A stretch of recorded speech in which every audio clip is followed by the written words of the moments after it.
The next on the list is self-existing, which is related to being uncaused. Everything required for her existence is either self-derived or nothing is required for her existence. And the answer apparently is both. This too is a prescriptive attribute, although it could be that the omnipotence attribute would allow her to make herself stop existing or imbue something else with the ability to sustain her moving forward. Nothing can really be off the table here if we want to imagine this as solely a descriptive attribute.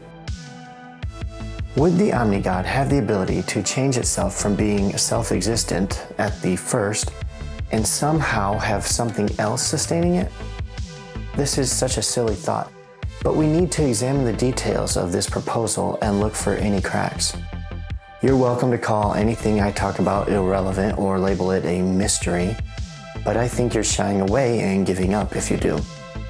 Many are trained to give it up to God though, so I can't blame you. Like the Trinity's podcast asks though, do you love God enough to think about Him? Does God want you to think about Him like this though? Isn't that why God gave you such a feeble mind, so that you would be confused and unaware? God isn't the author of confusion. Who isn't confused by these things when you start taking a deeper look?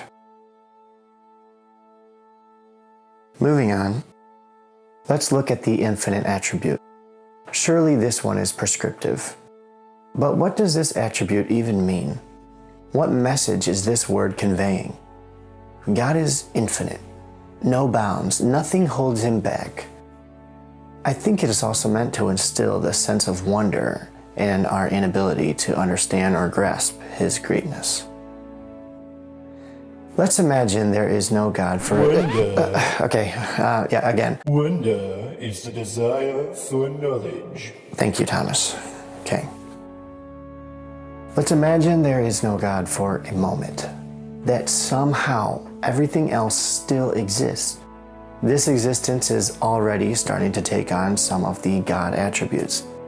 Let's say that something is infinite, whatever that means, in this hypothetical. What is the difference here and in the God scenario?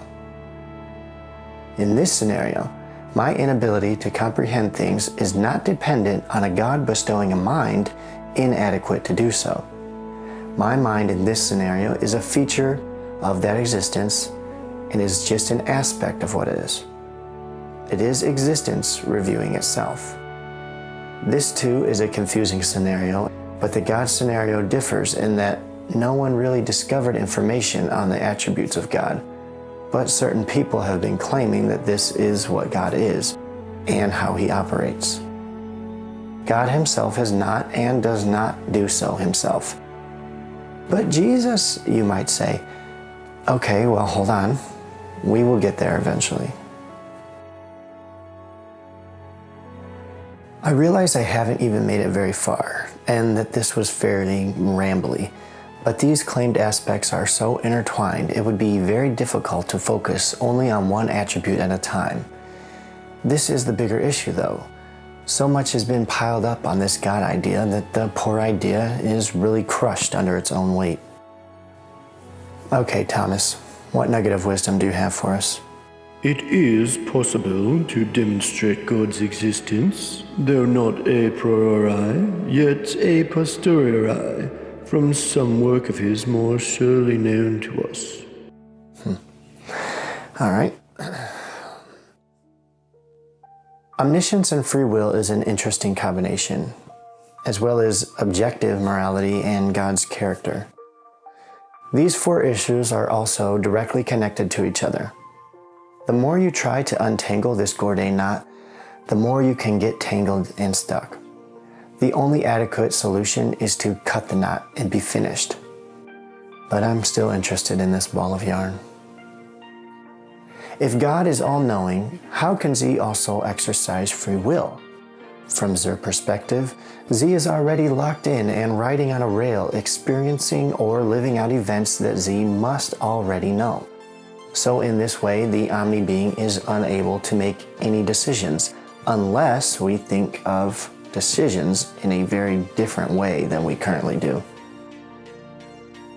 If God is omniscient, then Z should never have regret about any previous decisions, unless Z really does know the future and is a slave to their actions. Z could also have regret if Z has free will, but only if Z is not all-knowing. Nothing really works. I don't see how you can have your cake and eat it too. What about morality? The Christian has a few options here to pick from. Actions are considered moral or not moral because God simply declares it, which is divine command theory. Or morals are just a part of God and they emanate from God. Morals in this case are an aspect of God's character. Don't forget, God is supposed to be unchanging in his nature. This is a problem and a question that I have not been able to get a good answer on. Here's another from Aquinas. Good can exist without evil, whereas evil cannot exist without good. If morals are an aspect of God's character, then God is enslaved to his own character, and things are either good or bad for no reason other than that is the way God happens to be.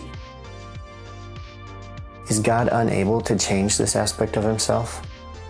Must he follow the tenets his character has declared? This would seem to show that he is not really omnipotent and puts God in a weaker light. If God has declared what is good or bad, then why should we necessarily accept them? Well, he has the ability to roast us, so that could be a compelling reason, but it really just puts that being in a bad light. Imagine we created a robot so advanced it could comprehend and reason just like us, and experienced a conscious state that was at least very similar to us. Do we have the authority to declare what is right and wrong for that robot?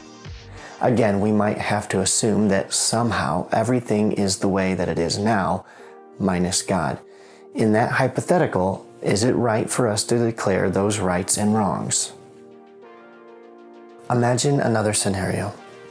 After God created this universe, he created another universe that was nearly a clone of ours, the only difference being that he chose not to assign any morals to the universe. He just didn't bother with it, and he certainly didn't write his laws on anyone's heart. Is it possible for God to create a universe that was an exact copy of ours, sans his morality? What would that place look like? How could you tell the difference between the two? I suppose I'm going over these things fairly quickly, but these are big issues to me, and I haven't heard any good solutions. There's just so much here that is problematic for me. I start to feel a little worn out going over these details, but unfortunately my need to solve puzzles keeps me going, even though it all appears to be nonsense.